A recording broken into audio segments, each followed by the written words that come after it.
Okay, അപ്പോൾ last വീഡിയോയിൽ നമ്മൾ വെയർ ഹൗസിൻ്റെ ഫേസസ് ആയിട്ട് തിരിച്ചിട്ടുണ്ടെന്ന് പറഞ്ഞു. അതായത് നമ്മുടെ ഹിസ്റ്റോറിക്കൽ എവല്യൂഷനെ അടിസ്ഥാനമാക്കിയിട്ട് വെയർ ഹൗസ് മാനേജ്മെൻറ്റ് 5.0 വരെ ക്ലാസിഫൈ ചെയ്ത് വെച്ചിട്ടുണ്ടെന്ന് പറഞ്ഞല്ലേ.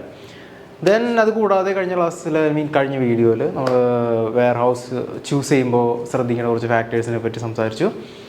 പിന്നെ അതിന് മുമ്പുള്ള ക്ലാസ്സസ് വീഡിയോസിൽ നമ്മൾ വെയർ ഹൗസസിൻ്റെ ഓരോരോ സെഗ്മെൻ്റായിട്ട് തിരിക്കുന്നത് ഇൻബൗണ്ട്, പ്രോസസ്സ് അല്ലെങ്കിൽ സ്റ്റോറേജ് മാനേജ്മെൻറ്റ്, അതുപോലെ തന്നെ ഔട്ട് ബൗണ്ട്, റിവേഴ്സ്, അങ്ങനെയുള്ള ഓരോരോ ആസ്പെക്ട്സിനെ പറ്റിയിട്ടൊക്കെ സംസാരിച്ചിട്ടുണ്ടായിരുന്നു. ഓക്കെ, സോ ഇന്ന് നമുക്ക് ഇ കൊമേഴ്സ് അല്ലെങ്കിൽ ഓൺലൈൻ ഡെലിവറി അല്ലെങ്കിൽ ആ ഒരു കൈൻഡ് ഓഫ് ഓപ്പറേഷൻ അല്ലെങ്കിൽ അവരുടെ വെയർ ഹൗസ് മാനേജ്മെൻറ്റ് എങ്ങനെയാണെന്നുള്ള കാര്യം നോക്കാം.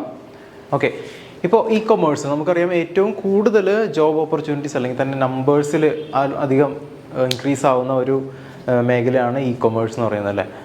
അപ്പോൾ എന്താ പറയുക, നമുക്കിപ്പോൾ നോക്കിയാൽ തന്നെ അറിയാം ഒരുപാട് ഇ കൊമേഴ്സ് കമ്പനീസ് പുതുതായിട്ട് ജനറേറ്റ് ചെയ്ത് വരുന്നുണ്ട്. നമുക്ക് ഏറ്റവും പോപ്പുലറായിട്ട് അറിയാവുന്നതാണ് ആമസോൺ, ഫ്ലിപ്കാർട്ട് അല്ല, അവരാണ് ഏറ്റവും ബിഗ്ഗസ്റ്റ് ഇ കൊമേഴ്സ് റൺ ചെയ്യുന്നത് ഉണ്ടാവുക. ഈവൻ നമ്മൾ പോലുള്ള സാധാരണക്കാർക്ക് അതായിരിക്കും ഏറ്റവും കൂടുതൽ റിലേറ്റ് ചെയ്യാൻ പറ്റുന്ന രണ്ടാൾക്കാരല്ലേ, ആമസോണും ഫ്ലിപ്കാർട്ടും. ഓക്കെ, ഇപ്പോൾ നമ്മളൊരു ഒരു ഏകദേശ കോൺസെപ്റ്റ് പോലെയാണ് നമുക്ക് പറയാൻ പറ്റുള്ളൂ. എന്താണെന്ന് വെച്ചാൽ ഇപ്പോൾ ഓരോ ഇ കൊമേഴ്സിൻ്റെ ഓപ്പറേഷൻ ഇങ്ങനെയാണ് എന്ന് പറഞ്ഞിട്ട് മറ്റൊരാൾ എക്സാക്ട് സെയിം വേയിൽ അത് ചെയ്യണം എന്നില്ല. അല്ലെങ്കിൽ നമ്മൾ ഇതിന് മുമ്പ് വീഡിയോസിൽ ഡിസ്കസ് ചെയ്തിട്ടുണ്ട്, ഒരു operational procedure SOP, standard operating procedure, അവർക്ക് എന്താണോ കൂടുതൽ അക്യുറേറ്റ് അല്ലെങ്കിൽ ഏറ്റവും പ്രോഫിറ്റബിൾ അല്ലെങ്കിൽ ഏറ്റവും എഫിഷ്യൻ്റായിട്ട് തോന്നുന്നത് ആ ഒരു രീതിയിൽ അവരെന്ത് ചെയ്യുള്ളൂ, അവരുടെ ഓപ്പറേഷനോട് റൺ ചെയ്യുള്ളൂ. അവരുടെ SOP ഡിഫറെൻ്റ് ആയിരിക്കും. അതുപോലെ തന്നെ അവിടെ വെയർ ഹൗസ് മാനേജ്മെൻറ്റ് സിസ്റ്റംസ്, അതായത് അവരുടെ യൂസ് ചെയ്യുന്ന സോഫ്റ്റ്വെയർസ്, ആപ്ലിക്കേഷൻസ്, ഇതൊക്കെ ഡിഫറെൻ്റ് ആയിരിക്കും. അപ്പോൾ നമുക്ക് ഒരു വെയർ ഹൗസിനെയോ അല്ലെങ്കിൽ അതിൻ്റെ ലേ ഔട്ടിനെയോ അതിൻ്റെ ഇൻഫ്രാസ്ട്രക്ചറും ഓപ്പറേഷനൊക്കെ കണ്ടുകൊണ്ട് വേറൊരു വെയർ ഹൗസിൽ അല്ലെങ്കിൽ വേറൊരു ഡിസ്ട്രിബ്യൂഷൻ സെൻറ്റർ അല്ലെങ്കിൽ ഇ കൊമേഴ്സ് റൺ ചെയ്യുന്ന ഒരു വെയർ ഹൗസ് DCs ഇവിടെയൊക്കെ സെയിം ആയിരിക്കും എന്നുള്ളൊരു നിഗമനത്തിലെത്താനായിട്ട് സാധിക്കില്ല. ഓക്കെ, എന്തായാലും അത് ഫിസിക്കലി അവിടെ ചെന്ന് അവിടുത്തെ എന്താണോ ആക്ച്വലി നടക്കുന്നത് എന്നുള്ള കാര്യങ്ങളെ പറ്റിയിട്ട് അറിഞ്ഞാൽ മാത്രമേ ഓക്കെ ഇതാണ് ഇവരുടെ സ്ട്രാറ്റജി എന്നുള്ള ആ ഒരു നോളജ് നമുക്ക് എടുക്കാനായിട്ട് സാധിക്കുകയുള്ളൂ. എനിവേ നമുക്ക് എന്തായാലും ഒരു സ്റ്റാൻഡേർഡ് പ്രൊസീജിയർ ഏകദേശം ഇങ്ങനെ ആയിരിക്കും അല്ലെങ്കിൽ ഇങ്ങനെയാണ് എന്നുള്ള കാര്യങ്ങൾ ഇപ്പോൾ നമ്മൾ തന്നെ റിസർച്ച് ചെയ്തിട്ടുള്ള നമ്മൾ വിസിറ്റ് ചെയ്തിട്ടുള്ള വെയർ ഹൗസസ്, DCs ഒരുപാടുണ്ട്, അല്ലെങ്കിൽ നമുക്ക് എക്സ്പീരിയൻസ്ഡ് ആയിട്ടുള്ള സ്ഥലങ്ങളുണ്ട്. അപ്പോൾ അവിടത്തേക്ക് ഒരു ഐഡിയ വെച്ചിട്ടാണ് നമുക്ക് ഈ ഒരു കാര്യം നമ്മൾ ഡിസ്കസ് ചെയ്യുന്നത്. ഓക്കെ, ഇപ്പോൾ നമ്മളൊരു ഓൺലൈനിൽ ഒരു പ്രൊഡക്റ്റ് ഓർഡർ ചെയ്യുകയാണെങ്കിൽ അൾട്ടിമേറ്റ്ലി അവരുടെ മദർ വെയർ ഹൗസിലേക്കായിരിക്കുള്ളൂ ആ ഒരു ഓർഡർ പ്ലേസ് ആവുന്നത്. അപ്പോൾ ഈ ഒരു വെയർ ഹൗസിലായിരിക്കുള്ളൂ എല്ലാ പ്രൊഡക്റ്റുകളും വന്ന് അസംബിൾ ചെയ്യുന്ന ഒരു പോയിന്റ് എന്ന് പറയുന്നത്. അപ്പോൾ എങ്ങനെയാണ് ഈ പ്രൊഡക്റ്റുകൾ അവിടെ അങ്ങോട്ടേക്ക് അസംബിൾ ചെയ്യുന്നത്? ഓഫ്കോഴ്സ് അവിടെ ഒരു സെല്ലർ ഉണ്ടാവും അല്ലേ. ഈ ആമസോൺ, ഫ്ലിപ്കാർട്ട് പോലുള്ള ആളുകൾ ഒരു മിഡിൽ മാൻ ആയിരിക്കുള്ളൂ, ഒരു സെല്ലറേയും ബയ്യറേയും തമ്മിലുള്ള കൂട്ടിമുട്ടിപ്പിക്കുന്ന ഒരു എലമെൻറ്റ് അല്ലേ. അപ്പോൾ ആ പറഞ്ഞിരിക്കുന്ന സെല്ലർ അവരുടെ പ്രൊഡക്ട്സ് ആമസോണിൽ വിൽക്കുന്ന ഒരു പ്രോസസ്സ് ഉണ്ട്. അത് നമുക്ക് എന്തായാലും വേറൊരു വീഡിയോയിൽ ഡിസ്കസ് ചെയ്യാം. അത് വെയർ ഹൗസായിട്ട് ബന്ധപ്പെട്ട് വരുന്ന അത്ര ഇമ്പോർട്ടൻ്റ് ഉള്ള കാര്യമല്ല. എന്നിരുന്നാലും അത് ഇ കൊമേഴ്സായിട്ട് കുറച്ചുകൂടി റിലേറ്റഡ് ആയിട്ടുള്ള ആ ഒരു ബിസിനസ് കൈൻഡ് ഓഫ് ഓപ്പറേഷൻസ് ആണ്. എന്നാലും നമുക്ക് വെയർ ഹൗസ് മാത്രം ഫോക്കസ് ചെയ്യുകയാണെങ്കിൽ വൺസ് എന്ത് ചെയ്യുന്നു, ആ ഒരു പ്രൊഡക്റ്റ് നമ്മൾ ഓൾറെഡി ഇഷ്യൂ ചെയ്തിട്ടുള്ള പർച്ചേസ് ഓർഡറിന് എഗെയിൻസ്റ്റ് ആയിരിക്കുള്ളൂ ഈ സെല്ലർ എന്ത് ചെയ്യുന്നത്, purchase order, invoice, then other കുറച്ച് ഡോക്യുമെൻറ്റ്സ് വേറെ റിക്വയർ ചെയ്യുന്നുണ്ട്, ബില്ല് പോലെയുള്ള ഈ ഡോക്യുമെൻറ്റ്സ് ഒക്കെ ആയിട്ട് എന്ത് ചെയ്യും, പ്രൊഡക്റ്റ് നമ്മുടെ വെയർ ഹൗസിലേക്ക് എത്തിക്കുന്നു. ഓക്കെ, സോ അവിടെ ഫസ്റ്റ് നമുക്കറിയാലോ എന്തായിരിക്കും ആ ഏരിയ, അത് ഇൻബൗണ്ട് ഏരിയ ആയിരിക്കുമല്ലോ, അല്ലെങ്കിൽ റിസീവിങ് ഏരിയ എന്ന് നമുക്ക് പറയാൻ പറ്റും. ഇവിടെ ആയിരിക്കുള്ളൂ എന്ത് വരുന്നത്, ഈ സ്റ്റോക്ക് ഫസ്റ്റ് നമ്മൾ റിസീവ് ചെയ്യുന്നത്. അപ്പോൾ നമ്മളുടെ കയ്യിലുള്ള PO, അതായത് ഓക്കെ അവരും ഓൾറെഡി എന്ത് ചെയ്തിട്ടുണ്ടാവും, ആ ഒരു POൻ്റെ കോപ്പി കൊണ്ടുവന്നിട്ടുണ്ടാവും. അതുപോലെ തന്നെ അവരുടെ ഒപ്പം ഇൻവോയ്സസ് ഉണ്ടാവും. ഓക്കെ, അപ്പോൾ ആ ഒരു ഇൻവോയ്സിന് എഗെയിൻസ്റ്റ് ആണോ ആ ഒരു പ്രൊഡക്റ്റ് നമ്മൾ റിസീവ് ചെയ്യാൻ പോകുന്നത് എന്നുള്ളതാണ് ഫസ്റ്റ് സ്റ്റെപ്പ് എന്ന് പറയുന്നത്.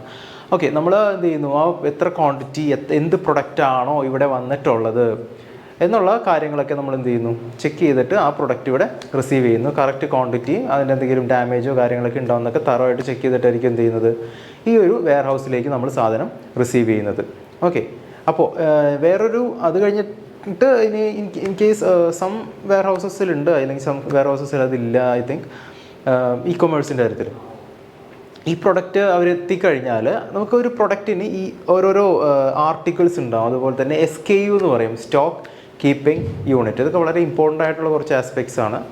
സോ ഈ ഇത്തരം കാര്യങ്ങൾ അല്ലെങ്കിൽ അതിൻ്റെ പ്രോപ്പർ ഡിസ്ക്രിപ്ഷൻ, SKU, ബാർകോഡ്സ്, ഇതിൻ്റെയൊക്കെ അഗെയിൻസ്റ്റ് വന്നിരിക്കുന്ന പ്രൊഡക്റ്റ് നമ്മളുടെ ആർട്ടിക്കിളിലുള്ള പ്രൊഡക്റ്റാണ്. അതായത് നമ്മളുടെ ആർട്ടിക്കിൾ എന്ന് ഉദ്ദേശിച്ചത് ആ ഒരു വെയർ ഹൗസ്, നമ്മളുടെ ഇപ്പോൾ നമ്മൾ ചെയ്ത ബിസിനസ്, ഇപ്പോൾ നമ്മൾ ആമസോൺ ആണെങ്കിൽ ആമസോണിൻ്റെ ആർട്ടിക്കിളിലുള്ള സെയിം പ്രൊഡക്റ്റാണ് വന്നിരിക്കുന്നത് എന്ത് ചെയ്യും, അവിടെ ഒരു എന്താ പറയുക, ഒരു വെയർ ഹൗസ് മാനേജ്മെൻറ്റ് സിസ്റ്റം വെച്ചിട്ട് അവരുടെ SOP പ്രകാരം അവരെന്ത് ചെയ്യും, അത് ചെക്ക് ചെയ്യുന്നു.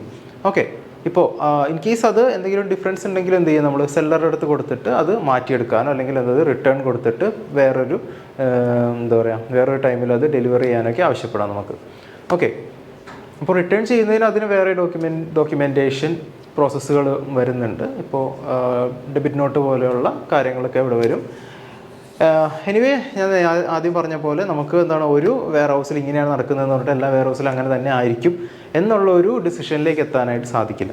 അപ്പോൾ റിസീവ് ചെയ്തിരിക്കുന്ന പ്രൊഡക്റ്റ് ഇനി നമുക്ക് എന്താണ്, നമ്മൾ പുട്ടവേ എന്ന് പറഞ്ഞൊരു കാര്യം പഠിച്ചിട്ടുണ്ട് മുൻ വീഡിയോസിലല്ലേ. അപ്പോൾ എന്ത് ടൈപ്പ് ഓഫ് പ്രൊഡക്റ്റാണ് നമ്മൾ റിസീവ് ചെയ്തിരിക്കുന്നത് അതനുസരിച്ചിട്ട് നമ്മൾ എന്ത് ചെയ്യും, ആ വെയർ ഹൗസിൽ എവിടെയാണോ അതിൻ്റെ ലൊക്കേഷൻ വരുന്നത് അങ്ങോട്ടേക്ക് അത് ഷിഫ്റ്റ് ചെയ്യണം എന്നുള്ളതാണ് അല്ലേ. ഇപ്പോൾ നമ്മൾ പറഞ്ഞിട്ടുണ്ട് വെയർ ഹൗസിൽ പറയുന്ന പല ലൊക്കേഷൻസിനെ പറ്റിയിട്ടല്ലേ.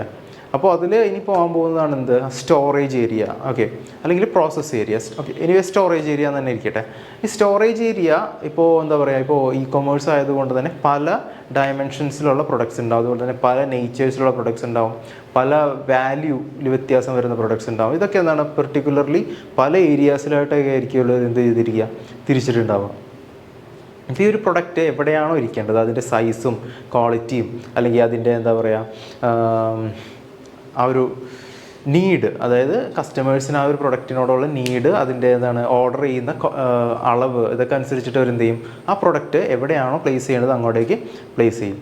ഓക്കെ. മോർ ഓവർ ഇത്തരം കൊമേഴ്സ് വെയർ ഹൗസുകളിൽ ഈ പ്രൊഡക്റ്റുകളുടെ സൈസിന് കൺസിഡർ ചെയ്തിട്ടായിരിക്കുള്ളൂ എന്ത് ചെയ്യുന്നത്, റാക്ക് ചെയ്യുന്നത്. നമ്മൾ റാക്ക് ചെയ്യുന്നത് എന്തിനാന്ന് പറഞ്ഞാൽ നമുക്ക് എന്താണ് പെട്ടെന്ന് ഐഡൻറ്റിഫൈ ചെയ്യാനും അത് പിക്ക് ചെയ്യുന്ന സമയത്ത് എളുപ്പം ആ ഒരു ഓപ്പറേഷൻ കംപ്ലീറ്റ് ചെയ്യാനൊക്കെ ആയിട്ടാണ് റാക്ക് ചെയ്യുന്നത്. ഓക്കെ. റാക്കിങ് എല്ലായിടത്തും പോസിബിൾ ആണ്. പിന്നെ കൊമേഴ്സിൽ എന്താണ് കുറച്ചുകൂടി സ്പെസിഫൈ ചെയ്തിട്ട് റാക്കിംഗ് സിസ്റ്റംസ് ഉണ്ടാവും. Okay. Even some particular products crate പോലെയുള്ള സംവിധാനങ്ങളിലാക്കിയിട്ട് അത് റാക്ക് ചെയ്യലാണ് പതിവ്. എന്നിട്ട് അത് എന്ത് ചെയ്യുക, നമുക്ക് ഈസി ആയിട്ട് അത് ഐഡൻറ്റിഫൈ ചെയ്യാനായിട്ട് സാധിക്കും. ഓക്കെ. പിന്നെ ഇപ്പോൾ ഇലക്ട്രോണിക് ഉപകരണങ്ങൾ, അതുപോലെ തന്നെ അല്ലെങ്കിൽ ഫുഡ് ഐറ്റംസ്, അല്ലെങ്കിൽ പിന്നെ എന്താ പറയുക നോൺ ഫുഡ് ഐറ്റംസ്, ഇതൊക്കെ നമ്മൾ പറഞ്ഞ പോലെ സെപ്പറേറ്റ് ആക്കും. ഇപ്പോൾ മൊബൈൽ ഫോണിൻ്റെ കാര്യം പറഞ്ഞ പോലെ അതൊക്കെ നല്ല വാല്യൂ കൂടിയ പ്രൊഡക്റ്റ് ആണല്ലേ. അപ്പോൾ അതിനൊക്കെ സ്പെസിഫൈഡ് ഏരിയാസ് സെപ്പറേറ്റ് ഉണ്ടാവും. പിന്നെ കുറച്ചുകൂടി ഈവൻ ഹസാഡസ് ആയിട്ടുള്ളൊരു പ്രൊഡക്റ്റാണ്, അല്ലെങ്കിൽ ചിലപ്പോൾ ഈ മൊബൈൽ ഫോണൊക്കെ തന്നെ ഇതിൽ എക്സ്പ്ലോർ ചെയ്യാം. അത്തരം പ്രൊഡക്ട്സൊക്കെ അത്തരം കാറ്റഗറിയൊക്കെ കൺസിഡർ ചെയ്തിട്ട് എന്ത് ചെയ്യുന്നുണ്ടാവും, സ്റ്റോറേജ് ഫെസിലിറ്റീസ് അവർ പ്രൊവൈഡ് ചെയ്യുന്നുണ്ടാവും. ഓക്കെ. അപ്പോൾ റാക്കിങ്ങിൻ്റെ കാര്യം പറയുകയാണെങ്കിൽ ഇപ്പോൾ നമ്മൾ പറഞ്ഞ പോലെ ഷെൽഫിലാക്കാം അല്ലെങ്കിൽ ക്രേറ്റിലാക്കിയൊക്കെ എന്ത് ചെയ്തിട്ടുണ്ടാവും, റാക്ക് ചെയ്തിട്ടുണ്ടാവും. ഓക്കെ. പിന്നെ സം വെയർ ഹൗസസിൽ, ഇപ്പോൾ ആമസോൺ പോലെയുള്ള വെയർ ഹൗസസിൽ ഇന്ത്യയിൽ ബാംഗ്ലൂരൊക്കെ നമുക്ക് റോബോട്ട്സ് ഉണ്ട്. റോബോട്ട്സ് എന്ത് ചെയ്യും, ഈ ഷെൽഫ് ക്യാരി ചെയ്തിട്ട് പിക്കറുടെ അടുത്തേക്ക് കൊണ്ടുവരാനുള്ള രീതിയിലൊക്കെ ഡിസൈൻ ചെയ്തിട്ടുള്ള ഷെൽഫും കാര്യങ്ങളൊക്കെ അത്തരം വെയർ ഹൗസസിലൊക്കെ ഉണ്ടാവും. അപ്പോൾ ഈ പ്രൊഡക്റ്റുകൾ റാക്ക് ചെയ്തിരിക്കുന്നതിൽ മോറോവർ നമ്മൾ പറഞ്ഞ പോലെ എന്താണ്, ആ പ്രൊഡക്റ്റിൻ്റെ ഷേപ്പ്, ഇപ്പോൾ ഒരു ലിക്വിഡ് പ്രൊഡക്റ്റും ഒരു മേ ബി ഒരു ഫുഡ് പ്രൊഡക്റ്റും എന്താ പറയുക, ഇപ്പോൾ ഒരു ഡിഷ് വാഷ് ക്ലീനറും ഒരു ബിസ്ക്കറ്റും സെയിം ഹൈറ്റ് സെയിം ഡയമെൻഷനൊക്കെയാണ് വരുന്നതെങ്കിൽ മേ ബി അതെന്താണ് സെയിം ആ ഒരു റാക്കിങ്ങിൽ തന്നെ വെക്കാൻ പറ്റും. പിന്നെ നമുക്ക് ഐഡൻറ്റിഫൈ ചെയ്യാൻ വേണ്ടിയിട്ട് ഈ ഓരോരോ റാക്കിനും സ്പെഷ്യലൈസ്ഡ് ബാർകോഡും കാര്യങ്ങളും കൊടുത്തിട്ടുണ്ട്. ഡിസ്ക്രിപ്ഷൻ ബാർകോഡും ഒക്കെ വെച്ചിട്ട് നമുക്ക് എന്ത് ചെയ്യാം, ഈ റാക്കും കാര്യങ്ങളൊക്കെ ഐഡൻറ്റിഫൈ ചെയ്യാം. ഇതെല്ലാം നമ്മളുടെ WMS എല്ലാം ഹാൻഡിൽ ചെയ്യുന്നുണ്ട്, വെയർ ഹൗസ് മാനേജ്മെൻറ്റ് സിസ്റ്റം. നമ്മുടെ സോഫ്റ്റ്വെയർസ് ഇപ്പോൾ പല സോഫ്റ്റ്വെയർസ് യൂസ് ചെയ്യുന്നുണ്ടാവും. ഇപ്പോൾ മോറോവർ സാപ്പും കാര്യങ്ങളൊക്കെ യൂസ് ചെയ്യുന്നുണ്ടാവും. അപ്പോൾ ഇവിടെയൊക്കെ എന്താണ്, ഈ ഒരു ബാർകോഡിന് എഗെയിൻസ്റ്റ് ഇന്നിന്ന റാക്സ് ആണ്, ഇന്നിന്ന പ്രൊഡക്ട്സ് ആണ് ഇരിക്കുന്നതെന്നൊക്കെയുള്ള പ്രോപ്പർ ഐഡിയ എവിടെ ഉണ്ടാവും, നമ്മളുടെ സിസ്റ്റത്തിൽ ഉണ്ടാവും. അപ്പോൾ ഇതനുസരിച്ചിട്ട് നമുക്ക് എന്ത് ചെയ്താൽ മതി, ഫർദർ നടപടികൾ എടുക്കുമ്പോൾ ഈ ഒരു സിസ്റ്റത്തിൽ എങ്ങനെയാണ് റെക്കോർഡ് ചെയ്തിരിക്കുന്നത് അതിന് എഗെയിൻസ്റ്റ് നമുക്ക് പ്രവർത്തിക്കാൻ പറ്റുന്നതാണ്. ഈ റോബോട്ടിക്സിൻ്റെ കാര്യം പറയുമ്പോൾ ഈ റാക്കിംഗ് അനുസരിച്ചിട്ട് അത് എന്ത് നമ്പറാണ് കൊടുത്തിട്ടുള്ളത് ഇതനുസരിച്ചിട്ട് പോയിട്ട് ആ ഒരു കൈൻഡ് ഓഫ് സെഗ്മെൻ്റ് ആയിട്ട് തിരിച്ചിരിക്കുന്ന റാക്ക് എടുത്തിട്ട് വന്നിട്ട് അടുത്ത സ്റ്റേജിലേക്ക് കൊണ്ടുപോകാനൊക്കെ കേപ്പബിൾ ആയിരിക്കുള്ളൂ ആ റോബോട്ടിക്സ് വരുന്നത്. അത് എല്ലാ വെയർഹൗസസിലും പോസിബിൾ അല്ല. മേ ബി ആമസോൺ, ഫ്ലിപ്കാർട്ട് പോലുള്ള വലിയ ഓപ്പറേഷൻസ് ചെയ്യുന്ന വെയർഹൗസസിലൊക്കെയാണ് ഇന്ത്യയിൽ നമുക്ക് അതിൻ്റെ അവൈലബിലിറ്റി ഉണ്ടെന്ന് പറയാനായിട്ട് സാധിക്കുകയുള്ളൂ.